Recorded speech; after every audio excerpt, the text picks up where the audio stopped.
एक और अहम जो पेशरफ्त हुई वो हमने देखी जब फील्ड मार्शल का बेमिसाल इस्तकबाल किया गया और उन्होंने अमेरिकन प्रेसिडेंट डोनाल्ड ट्रंप से मुलाकात की और उसकी शह सुर्खियां बनी। अब हमारे फील्ड मार्शल चाइना में हैं और सियासी और अस्करी क़यादत, चाइना की सियासी और अस्करी क़यादत से उनकी मुलाकातें हुई हैं, उसकी तफसीलात भी सामने आई हैं। इसी इसना में हमारे नायब वज़ीर आज़म और वज़ीर ख़ारिजा इसहाक़ डार साहब मार्को रूबियो से मुलाकात कर रहे हैं। वहाँ के एजेंडे पर क्या कुछ है वो तो डिस्कस करेंगे, बट एक डिक्लाइनिंग सुपर पावर है और एक इमर्जिंग सुपर पावर, और इन दोनों के दरमियान मुसाफत तय करता पाकिस्तान। कितना मुश्किल होगा बैलेंस रखना दोनों के दरमियान और कितना अहम है ये? तो अब बात यह है कि दैट इज व्हाई सारा focus is on the field marshal. और अभी तक जो सूरत हाल बनी है, फील्ड मार्शल साहब ने इतने दौरे किए हैं और इतने अहम दौरे किए हैं और इतने मुश्किल मसाइल को टैकल किया है दैट इट इज कमेंडेबल, क्योंकि पाकिस्तान की सिचुएशन बड़ी डिफिकल्ट है। It is not an easy situation. और मेरा ख्याल है कि पहली दफा एक स्ट्रेट टॉकिंग सोल्जर बात कर रहा है सऊदी अरेबिया से, अमेरिका से, चाइना से, और वो इनको ट्रस्ट करते हैं कि what he says he will do because he is a straight talking soldier. अच्छा, अब I think this is very major development. इसीलिए आपने देखा कि शहबाज शरीफ साहब ज्यादा भागदौड़ नहीं कर रहे ऑन दोज इश्यूज। वो फोकस करते हैं not on strategic issues but on economic issues, MOUs, ये वो वगैरह वगैरह, इस किस्म की चीजों के ऊपर। तो स्ट्रेटेजिक इश्यूज जो हैं वो जाहिर है the man with the real power वही फैसला कर सकते हैं। तो मैं ये समझता हूं कि दिस इज वेरी इंपॉर्टेंट। जो फील्ड मार्शल साहब की जो मीटिंग हुई है डोनाल्ड ट्रंप के साथ वाज अ ह्यूज सक्सेस। इतना कि इंडिया जो है पागल हो गया है उसके ऊपर, तो समझ नहीं आती उनकी नींद हराम हो गई कि हुआ क्या है। Unprecedented, it's a major success. उसके बाद अब वो चाइना गए हुए और चाइना में भी he is having meetings at the highest level, Saudi Arabia में is had meetings at the highest level, Qatar, everywhere.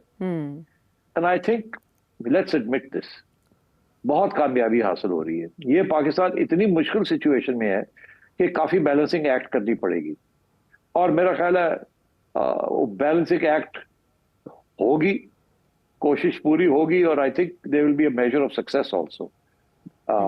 और बड़ी सबसे इंटरेस्टिंग बात यह है कि सवाए इंडिया के जहां अभी प्रोग्रेस नहीं हो रही, बाकी तो हर जगह पे प्रोग्रेस आपको नजर आ रही है।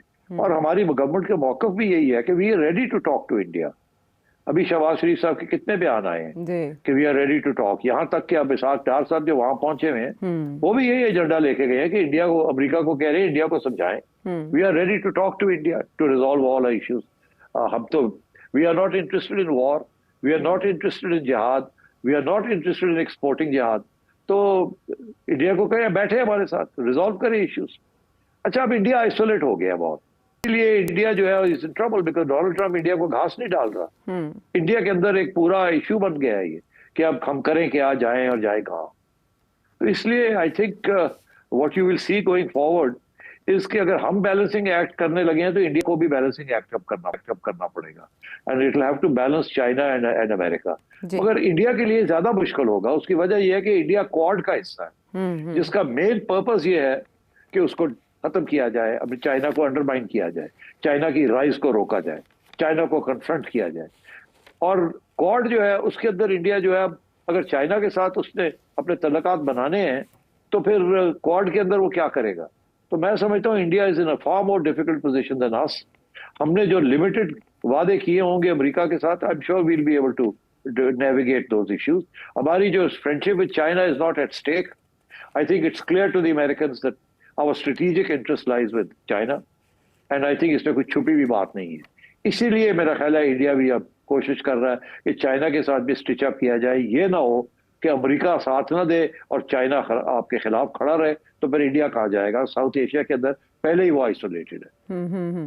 भारत क्या विंडोज़ ओपन कर रहा है उस पर तो मैं आपसे जानूंगी, लेकिन अब ये जो विजिट है फील्ड मार्शल का चाइना का, इसका डोमेन या इसका क्या समझते हैं आप कि ट्रांसफ़र ऑफ टेक्नोलॉजी या फर्दर जो ताउन है आपस में, जैसे अभी हमने देखा एयर कॉम्बैट में जिस तरह से चीन ने पाकिस्तान के साथ ताउन किया, तो फर्दर किन किन पहलुओं पे बात हुई होगी? सेंटर ऑफ अटेंशन या सेंटर ऑफ डिस्कशन क्या रहा होगा?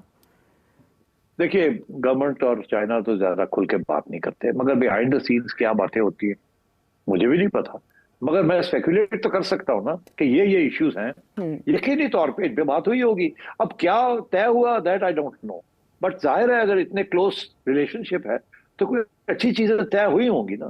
तो अब वो क्या इश्यूज कौन से? एक इश्यू तो ये है कि आप चाइना के बहुत से लोन्स हैं आपके पास, उनकी रीशेड्यूलिंग करानी है, ठीक, और वो चल रहा है काम। चाइना ने कुछ लोन्स को रीशेड्यूल कर दिया जी। मेरा ख्याल है ये एक रिक्वेस्ट होगी कि इसको थोड़ा सा और रिलैक्स किया जाए, बिकॉज हमारे हालात इतने अच्छे नहीं। दूसरा ये है कि हमने चाइना की एडवांस टेक्नोलॉजी, जो जहाज है J-10 के आगे वाले J-35, उसकी भी हमने रिक्वेस्ट की हुई है कि हमें वो दिए जाए along with the missiles that go with it. वहां भी पैसों का ही मसला है। China will be more than happy to give you those, वो देने के लिए तैयार होंगे, मगर मसला ये है कि उसके लिए पैसे चाहिए ना। तो ये भी एक इश्यू हो सकता है, बिकॉज देखिए कोई भी आजकल क्रेडिट के ऊपर तो जहाज नहीं बिकते ना, और या तो एड हो, चाइना एड तो देता नहीं, China will sell stuff to you. तो हो सकता है उसकी टर्म्स के ऊपर बात हो रही हो सकता है और टेक्नोलॉजी शेयरिंग के ऊपर हो रही हो कि आगे इंडिया के साथ अगर कोई इश्यू बनता है तो क्या क्या पॉसिबिलिटीज हो सकती है, how will China and Pakistan work together to overcome those problems. और last but not least, China का इशू रहा है सिपेक। सिपेक काफी अरसे से इमरान खान के दौर में रुका हुआ था, फिर उसको अब कोशिश की गई है उसको चलाने की, मगर उसके अंदर इंडिया का बहुत बड़ा हाथ है उसको रोकने में। और वो कि बलोच लिबरेशन आर्मी और तालिबान को इंडिया उकसाता है और उनको मदद देता है और कहता है सिपेक को रोके। इसमें बिहाइंड द सीन्स अमेरिका का भी हमायत होगी इंडिया को, क्योंकि अमेरिका भी नहीं चाहता कि चाइना का सिपेक जो है ये आगे बढ़े, because it is part of the road and belt initiative. तो मेरा ख्याल है इसके ऊपर भी बात हुई होगी कि चाइनीज काफी अरसे से कह रहे हैं हमारी सिक्योरिटी का कुछ करें, हम काम करना चाहते हैं, हम ग्वादर में भी करना चाहते हैं, हम बाकी भी चीजें करना चाहते हैं, आगे भी सड़कें सेंट्रल एशिया में ले जाना चाहते हैं थ्रू अफगानिस्तान, और अफगानिस्तान के साथ बैठ के भी आपके मसले हल करना चाहते हैं, मगर हमारी सिक्योरिटी का कुछ करें। ये पहले भी मैंने डिस्कस किया था कि चाइनीज प्रपोजल एक थी कि अगर आप हमारी सिक्योरिटी फुली गारंटी नहीं कर सकते तो क्या इजाजत दें, हम अपनी सिक्योरिटी के लिए अपना इंतजाम कर लें। तो हमारी तरफ से था कि नहीं ऐसी कोई बात नहीं, आपको करने की जरूरत नहीं, हम ही करेंगे। तो उसके अंदर कुछ दुश्वारियां आ रही हैं, कुछ रुकावटें हैं, उनको सॉर्ट आउट करना है। तो मेरा ख्याल है because Chinese security is very important to continue CPEC, because ये अटैक्स बढ़ गई थी और ये मामला तय नहीं हो रहा था कि how will security be sanctioned. तो अब मेरा ख्याल है कि Aahista Aahista there will be an understanding and agreement on this. तो I think इस किस्म के issues हैं, they're very serious issues. One is the revival of CPEC with full support. The other is the postponement of debt payments. The third is military technology and transfer. Right. And last but not least, कि अगर India कोई गड़बड़ करता है तो how will China help Pakistan in that case? Because देखिए India ने तो ये अभी तक कह रहे हैं ना कि हमने खत्म नहीं किया, ऑपरेशन सिंदूर जारी है। यही बात राहुल गांधी साहब ने भी उठाई कि आप एक तरफ कह रहे हैं कि ऑपरेशन सिंदूर जारी है, दूसरी तरफ आप जीत के भी दावे कर रहे हैं, तो कॉन्ट्रडिक्ट कर रही है आपकी बात मोदी सरकार। बहरहाल मोदी सरकार और उनकी मुश्किलात की तरफ आएंगे बाद में। फिलहाल जो पाकिस्तान दोस्ती का हाथ अमेरिका की तरफ बढ़ा रहा है, काफ़ी अरसे की सर्द महरी के बाद हमने जो बाइडन के दौर में देखा कि कोई राब्ता या कम से कम राब्ता था, लेकिन फील्ड मार्शल के दौरे के बाद नई विंडोज़ ओपन हुई हैं और उसी को कैश कराने के लिए, उसी का फ़ायदा उठाने के लिए अब इसहाक डार साहब हैं US में, वाशिंगटन में, और वहाँ डेलीगेशन के साथ उन्होंने मुलाकात की है मार्को रूबियो से। पूरा वफ्द है उनके साथ, पाकिस्तानी सफ़ीर भी जो अमेरिका में है वो भी उनके हमरा मौजूद हैं।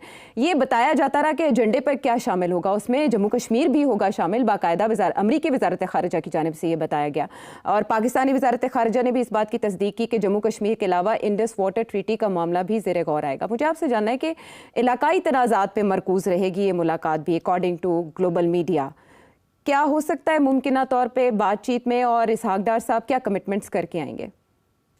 देखिए एक तो ये ट्रेड डील जो है ना ये कंप्लीट हो जाएगी, India is working on it, मगर अभी पूरी कामयाबी उनको हासिल नहीं हुई, और हमारी तो ऑलमोस्ट कंप्लीट है, और मेरा ख्याल है अनाउंसमेंट भी हो जाएगी during this trip. That's a very major thing. Kashmir का जहाँ तक मामला है, वो डोनाल्ड ट्रंप कर कुछ नहीं सकता कश्मीर के बारे में, वो फोर्स नहीं कर सकता इंडिया को to sit across the table, मगर कम से कम इंटरनेशनलाइज तो हो गया है। और अगर कोई ऐसी कम्युनिके निकलती है जिसके अंदर कि कोई कश्मीर का भी जिक्र आ जाता है तो बड़ी जबरदस्त बात है, बट आई डाउट कि ऑफिशियली इसके ऊपर कोई ज्यादा लंबी चौड़ी बात आगे बढ़ेगी। बाकी ये है कि आई थिंक डार साहब इज कॉम्पिटेंट, बड़ी अच्छी आर्ग्यूमेंट्स देते हैं, is a very forceful negotiator, and I think वो जब आएंगे तो कुछ ना कुछ कामयाब होकर ही आएंगे, ताकि आपको एहसास हो इस बात का कि मामले अमेरिका के साथ और बेहतर होने जा रहे हैं। ठीक है, और इस मुलाकात की जब तफसीलात सामने आएंगी तो पता चलेगा कि क्या पेशरफ्त हुई। बहरहाल फ़िलहाल सिग्निफिकेंटली पाकिस्तान का किरदार देखा जा रहा है। पाकिस्तान एक बड़े खिलाड़ी के तौर पर आलमी मंजरनामे में उभरा है। वापस आते हैं एक ब्रेक के बाद।